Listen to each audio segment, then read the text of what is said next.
Depuis toujours, je m'émerveille devant les splendides maisons de caractère qui font le charme de notre pays. J'aime imaginer ce que leurs vieilles pierres nous raconteraient si elles pouvaient parler.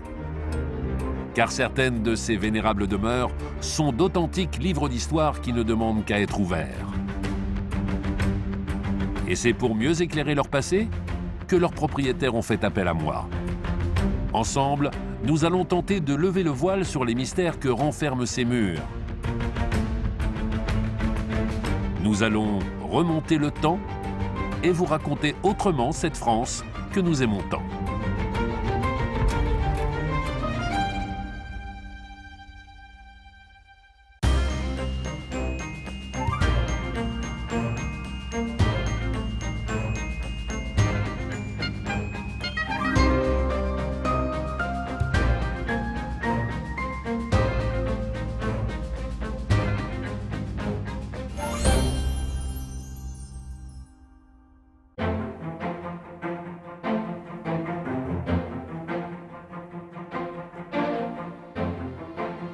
Son pont l'a rendu célèbre. Son palais des papes, incontournable. Au pied du rocher des Dons où elle est née, Avignon et ses remparts se dressent le long du Rhône. Aux portes de la Provence, la ville est à mi-distance des frontières espagnoles et italiennes. Un carrefour naturel qui lui a donné une place unique dans l'histoire.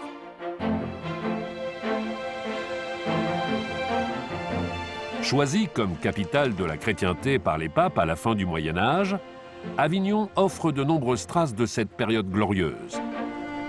Mais l'ancienne cité papale abrite bien d'autres richesses passées, témoins d'une histoire multiple.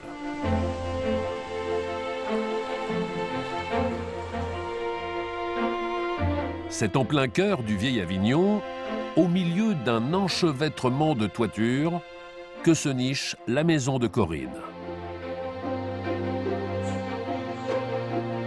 La maison de Fogas, un ancien hôtel particulier et son grand jardin.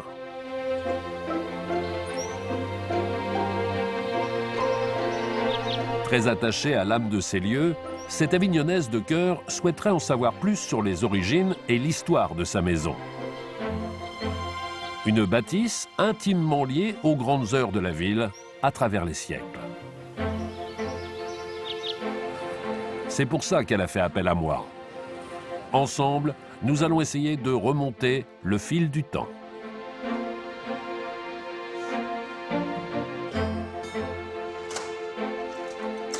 Bonjour. Oh, bonjour Stéphane.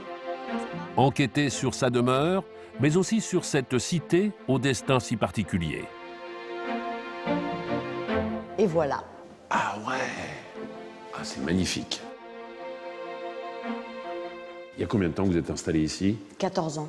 14 ans dans cette maison. Ah oui, oui, oui. 14 ans de bonheur et de travaux.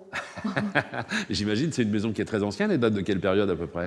Autour de 500 ans, à peu près. Ah oui, quand même. Oui, oui. J'imagine que vous avez gratté, vous avez découvert des informations, vous savez plus ou moins qui est passé par cette maison? Je connais à peu près une partie des occupants, mais il y a quand même certains détails que j'aimerais bien éclaircir. Je suis là pour ça. La première chose qui intrigue Corinne se trouve au premier étage. Un détail qu'elle a découvert il y a peu de temps.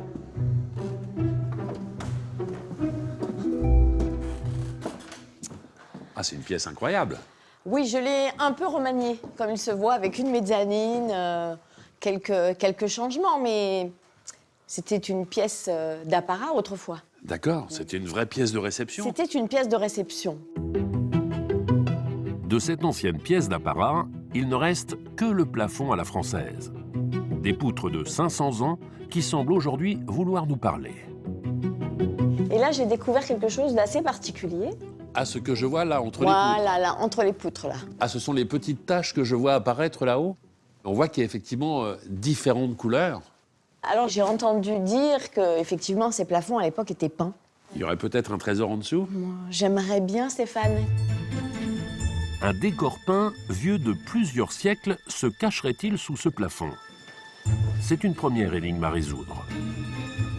Autre interrogation pour Corinne, une étrange pierre retrouvée dans son jardin.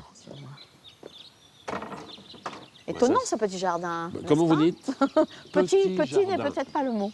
600 mètres carrés en plein centre-ville. Ce qui est surtout très étonnant, c'est qu'on ne soupçonne absolument pas que l'on va trouver un jardin comme celui-ci lorsqu'on passe dans la rue, quoi. Ah non, mais c'est ça. Mais c'est ce qui m'a rendue complètement folle le jour où j'ai vu cette maison. Quand je l'ai visitée, Le coup de c'était cœur, ça. il a été pourquoi? Pour le jardin ou pour la maison? Oh ben pour le jardin. Parce que quand je suis arrivée ici, tout était gris. On aurait dit une belle endormie. Est-ce qu'on peut se dire, lorsqu'on vient découvrir une maison, cette maison, elle est faite pour moi? Ah Est-ce oui, que mais vous avez ressenti je l'ai ressentie tout de suite. Elle était faite pour moi, cette maison-là. Et elle m'a demandé de la réveiller. Et vous l'avez bien réveillée? Je pense, oui.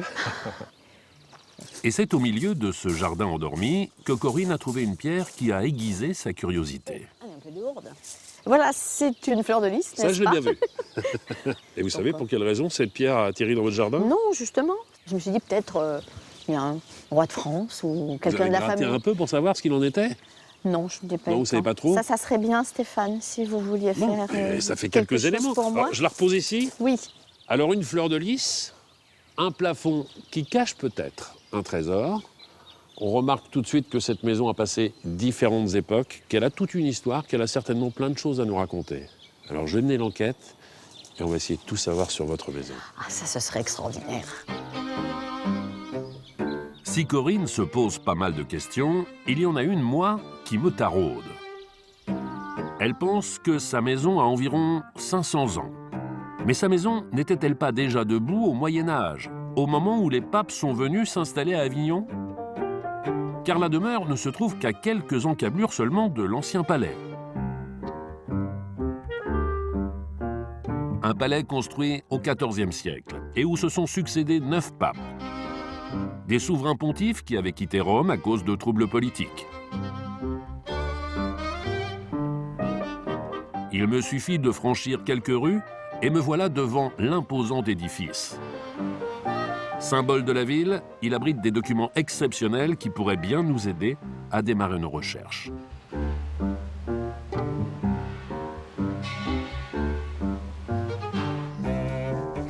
J'ai rendez-vous avec Bruno Poinas, le directeur adjoint des archives de Vaucluse. Comment allez-vous? Très bien, et vous-même? Eh bien, écoutez, Jean Collet qui ne s'ennuie pas. On n'a pas à se plaindre, être niché dans un bâtiment 14e siècle. Il y a pire comme lieu de travail, quand même. Ah oui, Alors, allons-y. avec plaisir. Ah oui, Bruno, quand vous me disiez des archives du sol au plafond, ce n'était pas qu'une image. Hein. Ah non, non, non, c'est vraiment du sol au plafond à plus de 4 mètres, 4 mètres 50 de haut. Incroyable. Vous allez voir, il y en a même dans des endroits assez surprenants. Sous cette trappe-là? Oui, oui. 25 kilomètres d'archives sont conservés en ces murs, à l'abri du temps. J'ai bon espoir de trouver un indice sur les réelles origines de la maison de Corinne. Je suis en train d'enquêter sur une maison qui se trouve rue des Fourbisseurs, qui s'appelle la maison de Fogas. L'actuel propriétaire pense que sa maison date du XVIe siècle. Pourrait-on trouver des traces de cette maison au XVe, voire au XIVe siècle? Alors, au XIVe siècle, oui, c'est possible. Je pense qu'au niveau foncier, on peut y arriver. Alors je vous suis, je vous fais confiance. Pour m'aider, Bruno me propose de le suivre dans une ancienne chapelle du palais. Un lieu jamais ouvert au public.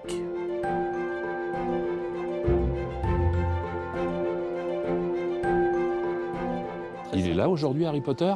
Je sais C'est vraiment pas, ça, non? il peut se cacher, hein. Ah, c'est incroyable, ce lieu.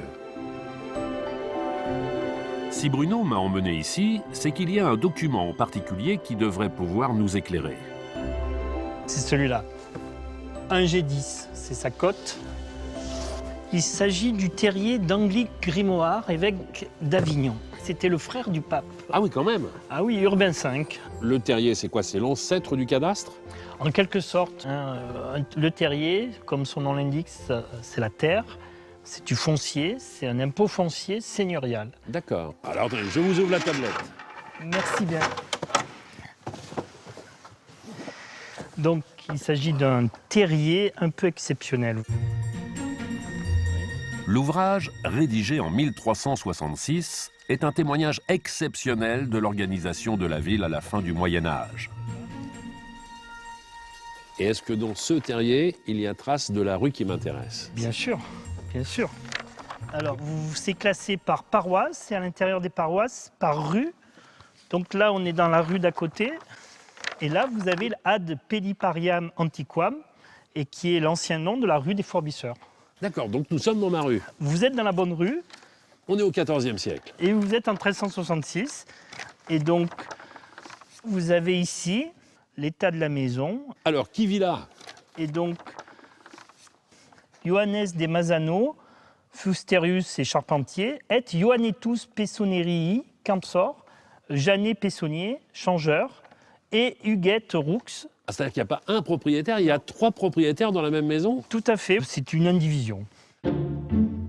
Voilà de quoi est née Corinne.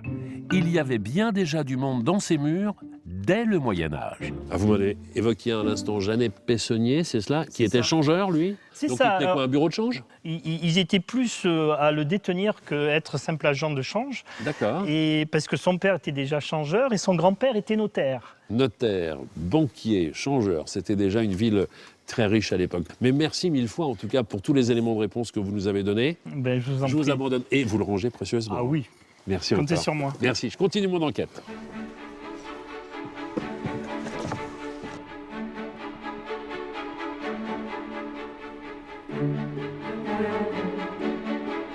Comme je l'imaginais, l'origine de la maison rue des Fourbisseurs est plus ancienne encore, 2 siècles plus tôt que ce que pensait Corinne. Mais à l'époque, la maison est beaucoup plus petite. Ce n'est qu'un seul bâtiment, celui qui donne sur la rue. Une rue qui grouille de monde, car au XIVe siècle, Avignon vit une révolution. Pour comprendre à quoi pouvait ressembler le quotidien des premiers propriétaires de la maison, j'ai rendez-vous au pied des remparts de la ville.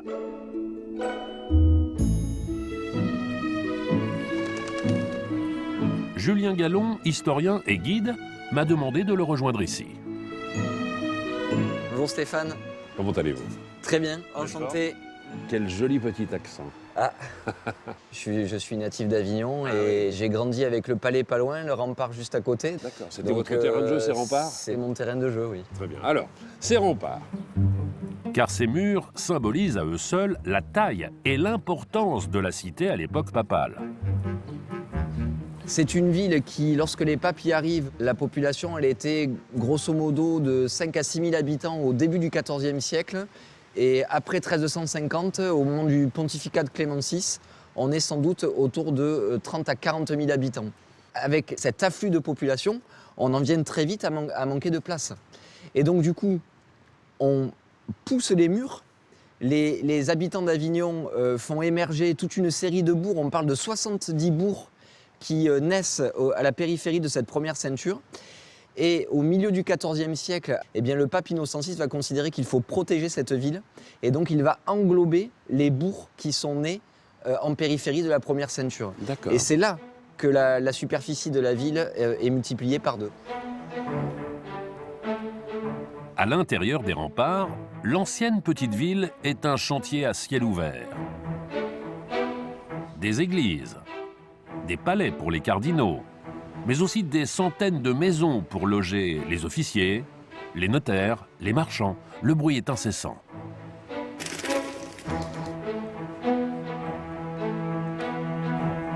Pour construire toutes ces maisons, il fallait du monde, forcément. Il faut effectivement énormément de monde. Et là, typiquement, on est dans un quartier où il y avait les péroliers, on le voit, hein, c'est marqué ici sur la plaque, la rue de la Pérollerie. C'est quoi la La pérollerie? pérollerie, ça correspond à un corps de métier qui est celui des chaudronniers.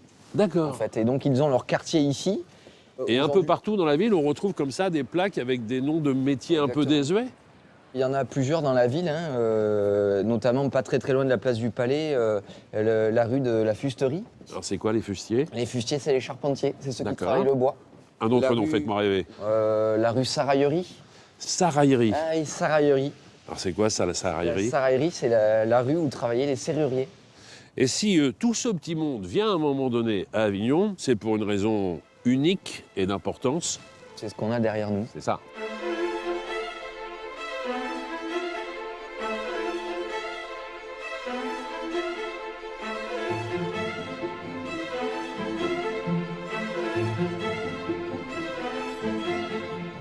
Il faut vraiment imaginer que le Palais des Papes au XIVe siècle, au moment où le pape l'occupe avec ses services, c'est un peu comme si aujourd'hui on le comparait au Parlement européen à Bruxelles.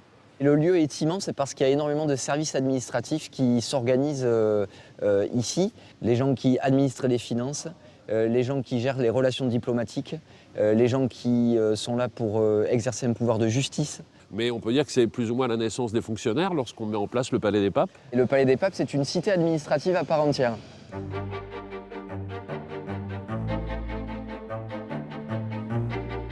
J'apprends alors à Julien que les premiers propriétaires de la maison de Corinne étaient notaires et changeurs.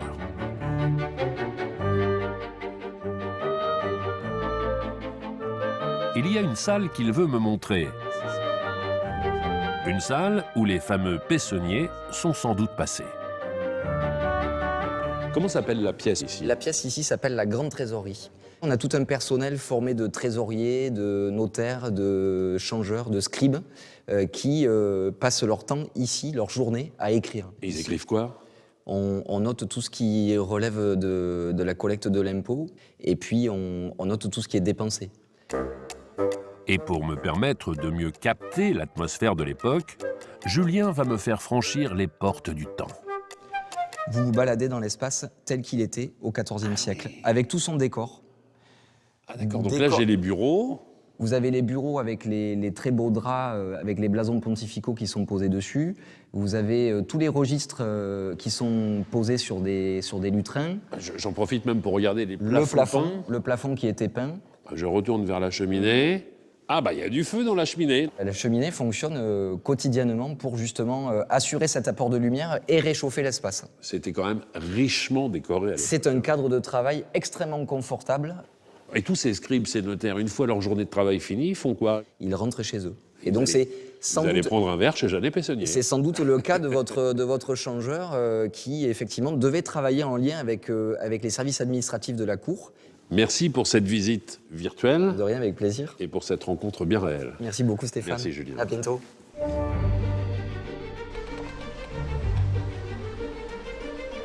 Je viens de faire un incroyable bond de 8 siècles en arrière.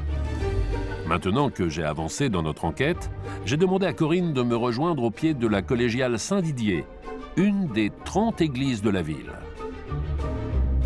Son clocher surplombe le quartier de la maison de Fogas. Vous savez que j'ai bien avancé sur l'enquête depuis notre rencontre. Hein. Ah. Vous pensiez que votre maison était du XVIe siècle. Ah oui, tout à fait. Elle est beaucoup plus ancienne. Moyen-Âge?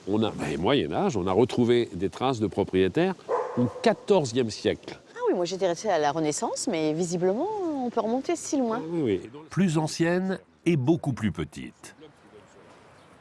La taille de la bâtisse a énormément évolué. Et pour que Corinne s'en rende compte, je lui ai préparé une petite surprise. On va monter tous les deux dans le clocher. Là-haut? Vous n'avez pas le vertige? Si, un petit peu. Mais je suis là, je vous accompagne, bien sûr.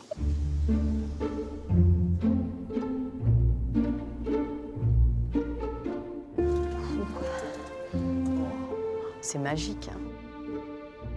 C'est La c'est vue est extraordinaire. juste incroyable.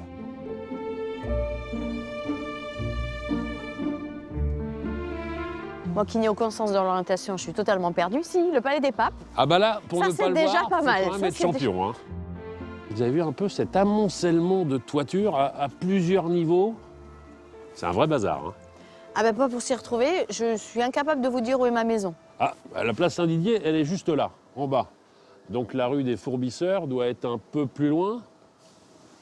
Ah si, si, ça y est, ça y est, ça y est. Venez Stéphane. Là, les 3 petites fenêtres qui sont Exactement. là, juste là. Alors là, je vois le toit déjà, c'est déjà pas mal. J'en vois un. Je pense que le grand il est là, juste derrière là. Là, il est là, le toit là. 2 toits. 2 toits et 3. Et je vois 3 toits. 4. 5. Ça a quand même pas grand-chose à voir avec ce qu'elle était au XIVe siècle. Ah oui, hein. on est bien d'accord, oui, tout à fait. Mais comment on a fait pour en arriver là? Ah bah alors là, moi je ne peux pas vous donner la réponse, mais le plus simple serait peut-être de faire appel à un architecte du patrimoine. Ah, ça serait une bonne idée. Merci Stéphane. Bah, ça me fait plaisir, c'est cadeau, c'est plaisir. Corinne se demande qui a pu faire cet agrandissement. Seraient-ce les propriétaires suivants, les fameux Fogas, dont la maison porte encore le nom aujourd'hui? Et si oui, quand sont-ils arrivés dans ce quartier? Pour résoudre cette deuxième énigme, il faut continuer à dérouler l'histoire de la ville. Si les papes quittent leur palais à la fin du XIVe siècle pour retrouver Rome, Avignon reste leur possession. 100 ans plus tard, la ville est toujours très cosmopolite, avec des familles venues d'Espagne, du Royaume de France et surtout d'Italie. Des Italiens qui viennent tenter de faire carrière derrière ces murs.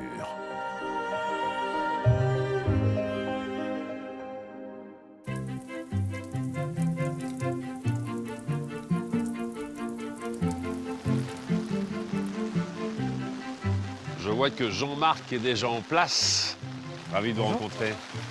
Ça fait aussi partie de la Provence, le charme de ces petits épisodes pluvieux de temps en temps. Il pleut. J'ai demandé à Jean-Marc Mignon, archéologue et architecte du patrimoine, de venir nous aider à faire parler les pierres. On aimerait authentifier plus ou moins cette façade, voir effectivement à partir de quelle période elle a eu cette facture peut-être un peu plus contemporaine. Sur quoi on peut s'appuyer, Jean-Marc? La façade dans sa globalité est plutôt du XVIIIe siècle, ou fin XVIIIe. On le voit aux fenêtres rectangulaires et à la grande porte d'entrée. Mais on décèle sur la façade des traces plus anciennes, notamment les 3 petites ouvertures chanfreinées qui éclairaient le grenier, sans doute, de la maison. Celles qui sont juste sous la toiture. Alors, les 3 petites ouvertures sous la toiture, exactement. Quand on dit chanfreiné, c'est-à-dire qu'il y a une partie biseautée légèrement. C'est-à-dire qu'on a abattu les arêtes de façon à ne pas les casser, simplement. C'est pour les protéger. Heureusement que les parapluies sont transparents, ça aide quand même. Et au-dessous, on décèle des traces des grandes fenêtres à meneaux qui éclairaient les appartements de cet immeuble du XVIe siècle. Alors les fenêtres à meneaux, c'était effectivement plus ou moins une structure en pierre, c'est voilà, ça? Oui, c'est-à-dire qu'il y a une grande, il y a 4 fenêtres en fait séparées par des croisillons de pierre. Donc on est déjà dans le XVIe siècle. Voilà, ça c'est caractéristique effectivement des XIVe, XVe et XVIe siècles. Et donc ici, on est a priori plutôt au XVIe siècle. Au XVIe siècle, l'ancienne maison, celle du Moyen-Âge, est totalement transformée et agrandie pour devenir un petit hôtel particulier. Preuve en est, cette tour que l'on aperçoit depuis la verrière. Eh bien, dites donc, il n'y a pas beaucoup de fenêtres dans l'escalier quand même, hein? Oui, alors il n'en reste plus beaucoup, mais il y en avait à l'origine de façon à ce qu'on ne tombe pas dans l'escalier, puisque sans électricité, il fallait pouvoir se repérer. On se rapproche de la lumière. Incroyable. Alors, la tour, comme on va le voir, se développe en hauteur au-dessus des toits de la maison, et parce qu'elle est une tour signal, hein, elle est là pour montrer qu'il y a ici une maison noble, une maison bourgeoise. Et dans Avignon, effectivement, on pouvait repérer au-dessus des toits ces tours qui se dressaient et qui indiquaient telle ou telle maison de tel ou tel propriétaire. Est-ce qu'on peut imaginer que cette tour ait été un peu plus haute, même à une certaine époque? Oui, alors ici, justement, on en a la trace, puisque comme vous le voyez ici sur le mur, on a des bouchages, là, au mortier, qui dessinent l'emplacement des degrés de l'escalier qui permettaient d'atteindre le dernier niveau, une terrasse, en tout cas quelque chose qui se dégageait nettement de la masse du bâtiment, qui pouvait être d'ailleurs crénelé en haut, de façon à ce qu'on l'identifie à une espèce de petite tour défensive, même si c'est une miniature et que ça n'est que symbolique. C'était la tour de guet, quoi. Une espèce de tour de guet dans une maison bourgeoise. Ce qui est intéressant lorsqu'on a affaire à des experts comme Jean-Marc, c'est qu'on peut s'appuyer à chaque fois sur des détails d'architecture et refaire comme ça un peu l'histoire de la maison. Et pour savoir qui a mené cet énorme chantier, Jean-Marc a mené sa propre enquête. Et il n'est pas venu les mains vides. Alors, le premier document, c'est donc un préfet qui est passé donc avec un charpentier, qui date très précisément du 27 novembre 1500. Un quoi? Un préfet, c'est-à-dire le contrat que l'on passe avec le constructeur. Un prix fait, en 2 mots, c'est ça? Voilà. D'accord. Qui permet effectivement de définir les conditions dans lesquelles on va faire exécuter, réaliser la construction. On voit bien sur ces documents que l'on a mention d'un Fugaccio, que vous voyez ici, hein, Gabrielli Fugaccio, qui est donc le propriétaire de cette maison. Vous me dites Fogaccio, on est ici à l'hôtel de Fogas. Fogaccio, c'est la même personne finalement? C'est le même nom, hein, c'est le même nom. Fogas, c'est la francisation de Fugaccio, qui est un nom italien. D'accord. Mais c'est fou quand même, hein. C'est comme un arbre généalogique chez nous, quoi, en fait. Mais c'est très émouvant, je trouve que c'est très étonnant. Comme beaucoup de familles italiennes, il vient s'installer dans ce quartier, qui est plutôt un quartier dans lequel on décèle d'autres riches propriétaires italiens, des banquiers sans doute, puisqu'on a à côté la place du Change, qui garde le souvenir de cette activité de banquier dans ce quartier. Et on a également, au bout de cette rue, la preuve de l'existence d'une auberge, dite de l'auberge de la Fleur de Lys, puisque la Fleur de Lys était également l'emblème des Florentins. Ah, étonnant. Donc en fait, la Fleur de Lys dans le jardin, c'était pas les rois qui étaient passés par là? En tout cas, ça donne une réponse à une première question qu'on se posait. Ah oui. Pour tout vous dire, sur une pierre dans le jardin de Corinne, il y a une fleur de lys. Elle espérait que ce soit dû au passage de la royauté ici à Visiblement, Avignon. non. Apparemment, ce serait plus des Florentins. Ça n'est pas assuré, hein, mais c'est possible. C'est une déception. Non, peut-être pas. C'est un étonnement. C'est un étonnement. Si le mystère de la fleur de lys semble assez vite résolu, cette famille italienne nous intrigue. Corinne croit savoir que les Fogas ont longtemps été influents dans la ville. Mais pour en savoir plus, elle me conseille de quitter le centre-ville, de traverser le Rhône pour aller en face, sur l'île de la Barthelasse. Poumon vert de la cité, les notables avaient l'habitude de s'y rendre. Et les Fogas se seraient même fait construire un château là-bas.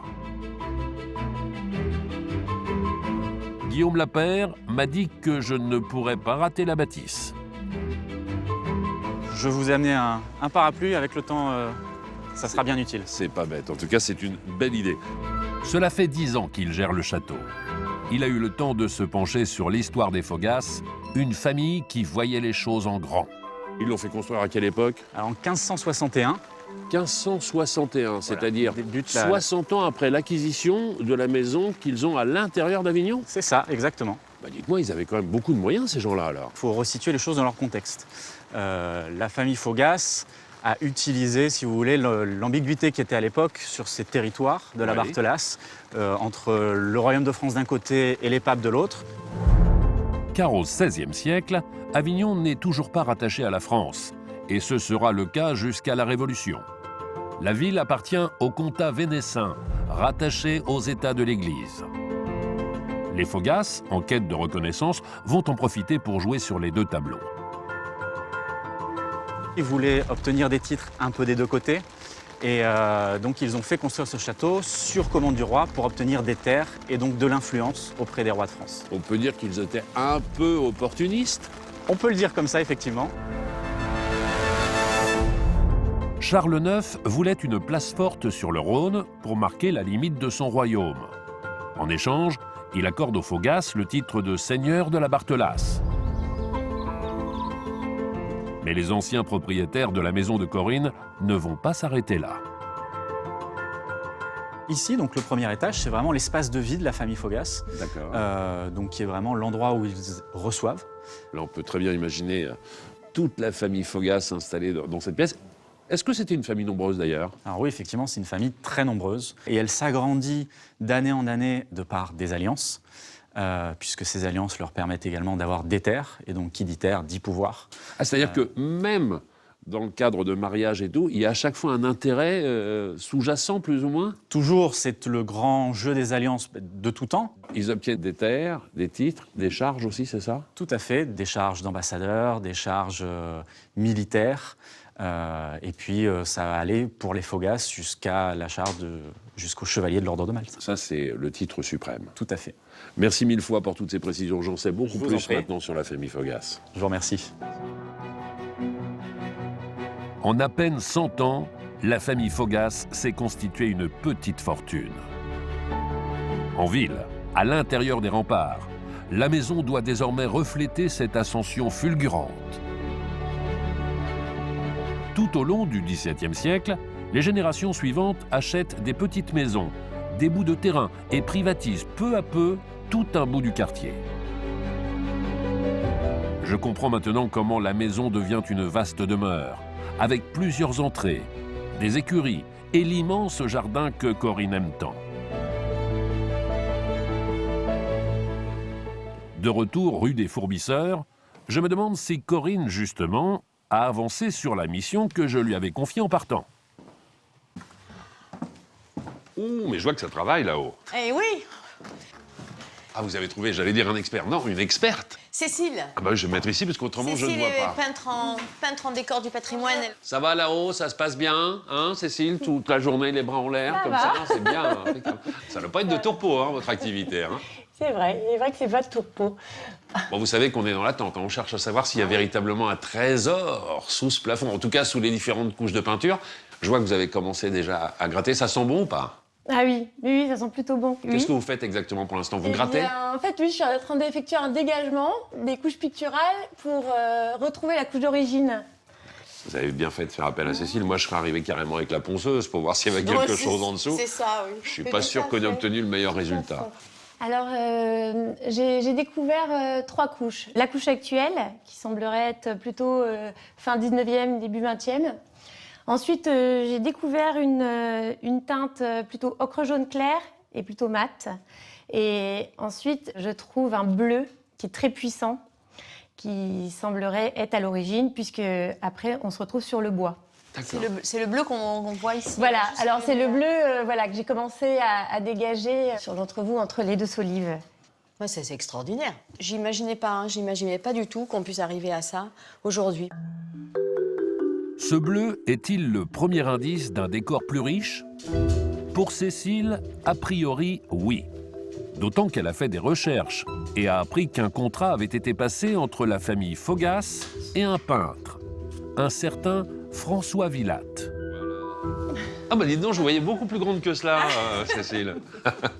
Mais alors vous qui êtes restauratrice du patrimoine, la famille Villatte, c'est une famille très importante. Mais bien sûr, c'est une famille très importante parce qu'en fait, François Villatte est le fils de Pierre Villatte, qui était le grand peintre primitif du XVe siècle. Mais il y a fort à parier que ce François avait appris des techniques avec son père. Ah oui, je pense qu'il a été à bonne école. Est-ce que vous savez quel était le cahier des charges qui avait été donné justement à ce François Villatte? Et oui, on parle d'intervention sur les solives, sur les cimaises de la salle d'apparat. On va juste faire un petit rappel pédagogique pour expliquer ce que sont justement les solives et les cimaises. Les solives, ce sont les petites poutres perpendiculaires, et la cimaise, c'est ce qui fait tout le tour et qui permet justement aux solives de s'appuyer dessus. Et c'est sur ces différents éléments qu'il aurait été amené à faire ce que nous on attend, c'est-à-dire un décor peint plus ou moins. Alors oui, il semblerait que c'est sur, ça serait plutôt effectivement sur les solives et la cimaise. C'est un début prometteur, car ce bleu du XVIe siècle confirme qu'un décor se trouve sans doute sur les poutres tout autour.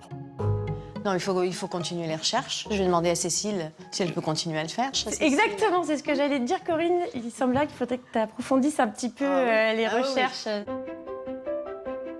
Si les Fogas semblent avoir toujours choyé leur maison, leurs voisins et amis ne sont pas en reste. Au XVIIe, puis au XVIIIe siècle, des dizaines d'hôtels particuliers surgissent de terre.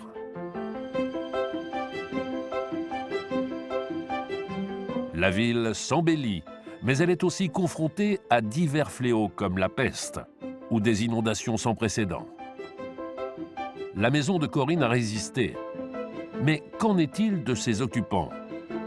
Et d'ailleurs, à l'aube de la Révolution française, les Fogas sont-ils toujours propriétaires de leur hôtel particulier?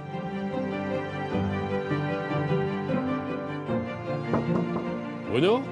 Oui, entrez, Stéphane, entrez. Ah, Bruno. J'étais sûr qu'on se reverrait. Ben, avec plaisir, Bruno, Stéphane. permettez-moi de vous présenter Corinne, qui est l'actuelle propriétaire de la maison de Fogas. Ravi de vous connaître. Je vois que vous avez bien travaillé depuis mon coup de téléphone. Alors, Je crois. c'est vrai qu'on a besoin de savoir jusqu'à quelle période la famille Fogas est restée dans cette maison. Vous avez des informations là-dessus? Oui, j'ai réussi à en trouver. Alors, Ah, tout ça, c'est la famille Fogas? non, il s'agit du registre de notaire, assez conséquent, vous voyez. Incroyable. C'est fou, hein. Et donc, au folio 340, vous avez la vente, l'an 1744, le 7e jour du mois de novembre, vous avez la vente de la maison de Fogas à M. Bernard. Donc nous sommes sûrs d'une chose, après 1744, plus de Fogas dans la maison. Tout à fait. Donc, c'était le marquis de la Rouillère, qui était un Fogas, qui vend cette maison en 1744 à Pierre Bernard, qui était notaire. Et on sait pour quelle raison il la vend? Écoutez, Il n'y avait pas d'enfant? Il semblerait qu'il n'avait pas d'enfant, effectivement, donc ça peut être une piste assez sérieuse. Corinne, ce monsieur est incollable. J'ai envie de lui poser une autre question. Est-ce que vous connaissez les différents propriétaires qui se sont succédés dans la maison après le départ de monsieur Fogas? Oui. J'en étais sûr, j'en étais sûr. Cette fois encore, Bruno explore pour nous les trésors des archives départementales. Il nous apprend qu'après la Révolution, une dizaine de propriétaires se succèdent dans la maison de Fogas, mais jamais très longtemps. Entre-temps, Avignon est devenue très officiellement française. Mais une famille retient son attention. Une famille qui achète la maison en 1816 et qui va l'occuper jusqu'à la fin du 19e siècle quasiment. Donc, Monsieur Courat Adolphe.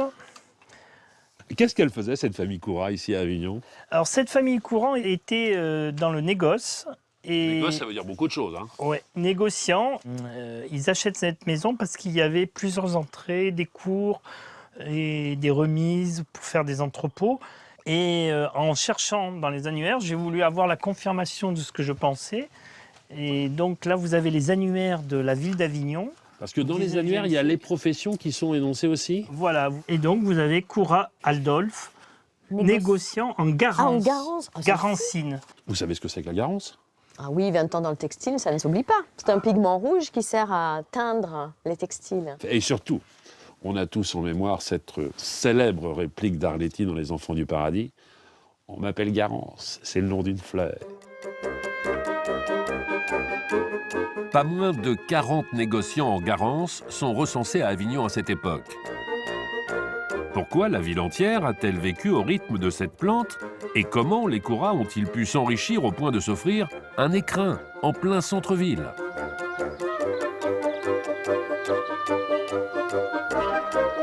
Pour suivre la piste de la Garance, je propose à Corinne d'aller explorer un jardin un peu particulier. Un jardin suspendu sur les terrasses du château de Loris, à 1 heure d'Avignon. Ah, c'est magnifique. Bon, là, le jardin, il est un peu sur la fin de la saison, mais quand même, les couleurs sont encore belles. Lise Camoin est peintre et spécialiste des pigments naturels. Ici, avec d'autres passionnés, elle fait pousser près de 300 espèces de plantes. Toutes ont un pouvoir colorant, comme la fameuse Garance. Alors, c'est ici que nous avons notre plus grosse station de Garance. Alors, sa particularité, c'est d'accrocher. Si vous la touchez, vous sentez comme elle accroche. Ah oui. C'est vraiment la spécificité de la Garance. Et c'est que rampant. C'est que rampant. Alors, sur quelle partie de la plante on va trouver la couleur? Ça va être plutôt, c'est sur la racine. Alors, je vais en déterrer un petit morceau.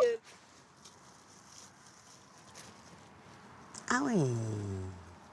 La voilà. Si on gratte, en fait, on voit directement la couleur sur la racine. Ah oui, Elle est d'accord. relativement rouge. Ah, c'est juste, c'est pas le cœur. Oui. C'est juste ça, d'accord. Ah oui, oui, d'accord. Moi, je n'en ai jamais vu, c'est la première fois. Peu de gens connaissent, c'est ça. Parce que si on commence à la chercher, en fait, on se rend compte qu'on en trouve partout, surtout dans notre département. On était 3e producteur au niveau mondial de Garance. Ah, d'accord, oui. Ah oui. Milieu du 19e siècle. On n'est pas du tout au courant, en fait, de cette période-là. Hein. Cultivée dans les champs sablonneux des environs, la Garance était ensuite lavée, séchée et broyée dans toute la région pour donner une poudre utilisée dans les usines de teinture. Oh là là, voilà. C'est cette poudre que vendaient les anciens propriétaires de la maison de Corinne. Alors voilà la poudre de racine. On dirait du cacao. Oui, c'est vrai que ça pourrait y faire penser. C'est un petit peu plus rouge. Oh, ça sent bon. Oui, moi j'adore cette odeur. Ça sent, oui, je sais pas, du réglisse un petit peu. Oui, et puis fortement la terre. C'est un mélange, mais c'est très particulier. Très particulier, oui.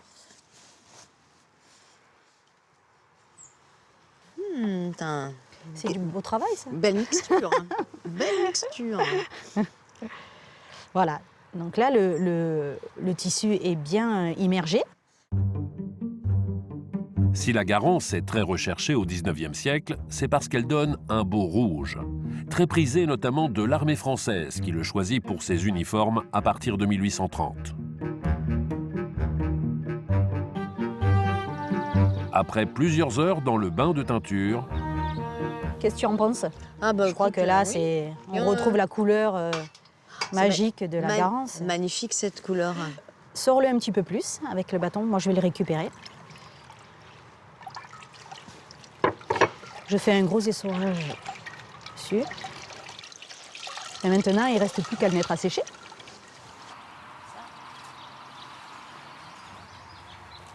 c'est cet éclat, recherché dans le monde entier au XIXe siècle, qui va faire la fortune de familles avignonnaises. Les capitaines d'industrie et riches négociants occupent alors la ville et mettent les maisons au goût de leur temps. Les Courat, père puis fils, embellissent la maison de Corinne. C'est de cette époque que date la marquise centrale. L'escalier s'enrichit d'une belle balustrade en fer forgé. Les salons se parent de décors néoclassiques. Et surtout, la maison se tourne vers le grand jardin d'agrément. Une époque bénie où l'on sait aussi prendre du bon temps sur les bords du Rhône. C'est là que je rejoins Corinne. Ah, c'est vraiment très agréable, ça. Hein. Ah oui. J'ai voulu vous emmener là, Stéphane, parce que c'est la promenade des Avignonnais, souvent le week-end. Mais c'est vrai que c'est un incontournable. Hein. C'est une obligation de venir là. On vient profiter de la carte postale. Ah, c'est extraordinaire. Vous avez la vue sur le Palais des Papes, sur le pont d'Avignon, et puis une ambiance musicale de temps en temps. Ben, tiens, justement, aujourd'hui. Ça, c'est en prime. Ah, ça, c'est en plus, oui, tout à fait. Corinne voulait me présenter Manuan Co, un groupe qui revisite le répertoire des guinguettes de la Belle Époque. On y retrouve les habitués, Christian, Marianne et Patrice, Susan, Annabelle et Dédé, le coiffeur et le grand Maurice. Les copines nous font de l'œil, alors on retire des pépettes, mais faut être bien avec l'écureuil pour pouvoir offrir sa noisette. Bravo. Superbe. Vous nous faites revivre l'ambiance de la grande époque. Exactement. C'est la grande époque ou c'est simplement l'époque joyeuse? C'est une époque où on prenait du bon temps. À l'arrivée des beaux jours, en fait, les berges du Rhône étaient prises d'assaut par les Avignonnais. Oui. Voilà. Donc les berges étaient transformées en lieu de détente, en lieu de loisirs. On jouait aux cartes, il y avait des parties de pétanque, il y avait de la pêche. Et puis il y avait également beaucoup de jeux de quilles, des jeux de balançoire, des choses comme ça. Et puis surtout, on pique-nique. Donc il y avait beaucoup de familles et d'ouvriers qui venaient avec leurs petits paniers, avec leurs provisions et qui pique-niquaient sur les bords du Rhône.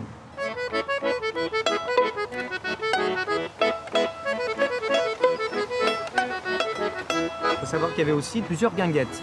D'accord. Voilà. Elles étaient fréquentées donc surtout l'été et les week-ends. Il y en avait beaucoup plus que ça sur les berges avant? Il y en avait plusieurs. Et on retrouvait des petits bals populaires avec une entrée avec un tarif bon marché.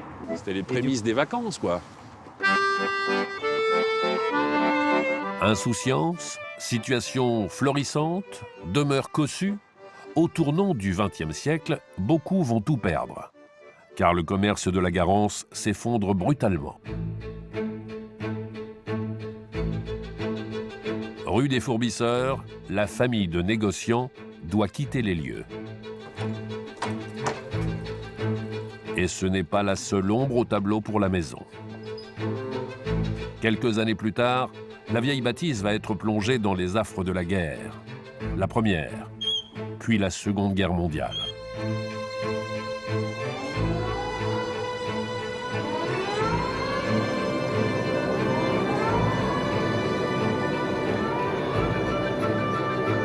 Si la ville est plutôt épargnée durant le conflit, Avignon va connaître des jours funestes au printemps et à l'été 44, alors que les Alliés doivent préparer le terrain pour le débarquement de Provence.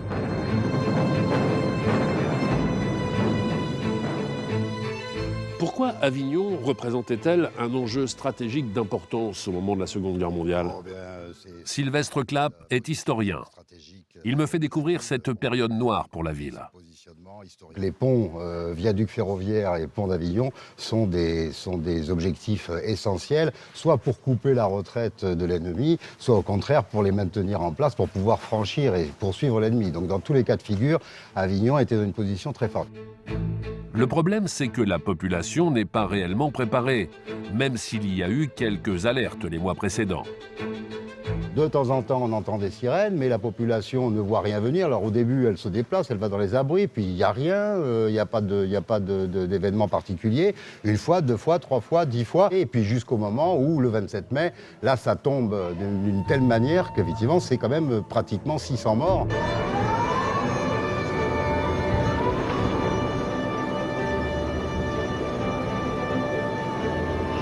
Dans les semaines qui suivent, 13 bombardements frappent la ville.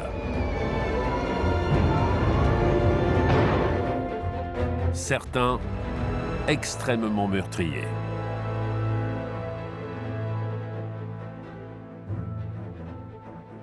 Sylvestre m'explique que certains Avignonnais se terrent alors dans les galeries creusées à même le rocher des Dons. Mais il y a un autre lieu où beaucoup se précipitent. Un lieu qu'ils connaissent forcément très bien.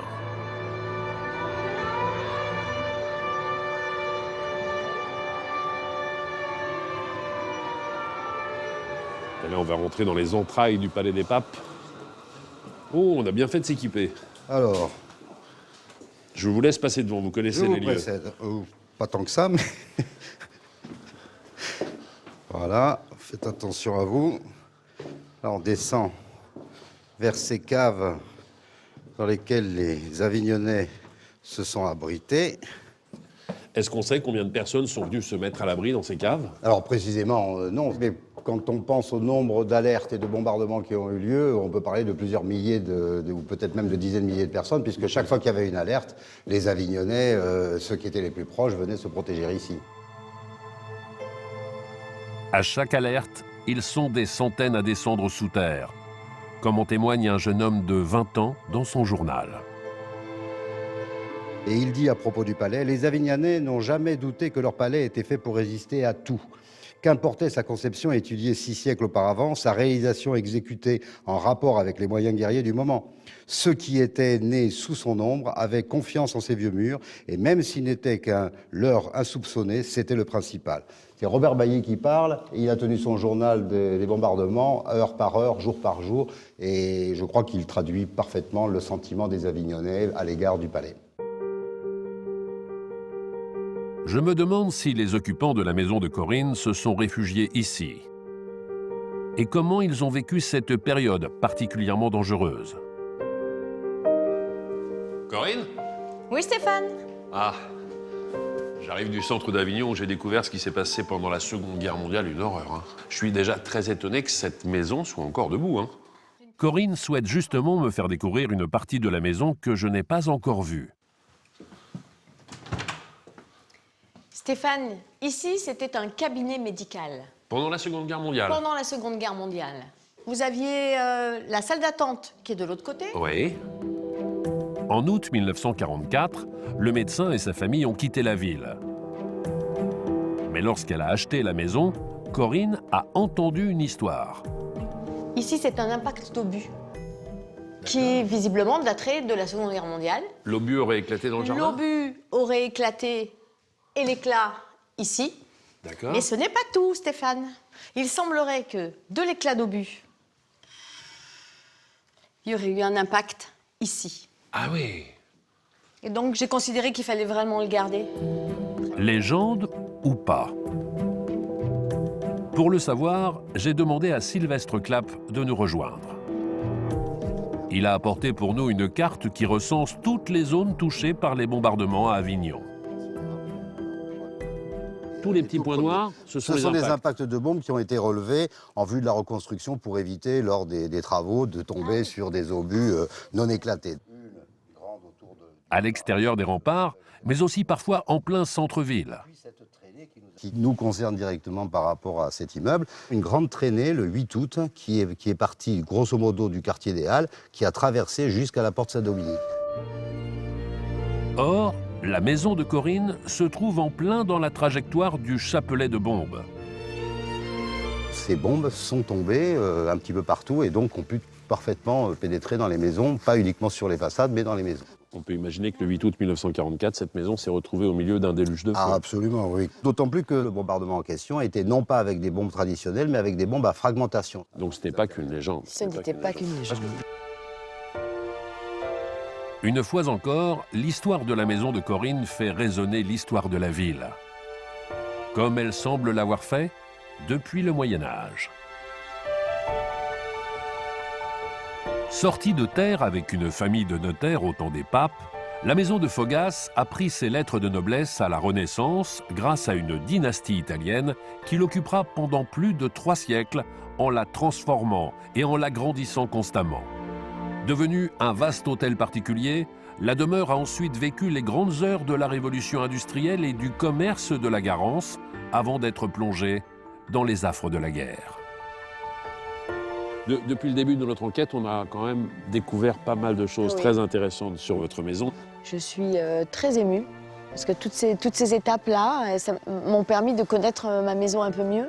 On a essayé de faire notre maximum. Des pans d'histoire étaient tombés un peu dans l'oubli.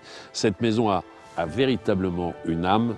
C'est peut-être un petit peu pour ça que vous aviez craqué sur cette maison il y a quelques années. Je crois, oui. Merci Stéphane. Merci à vous.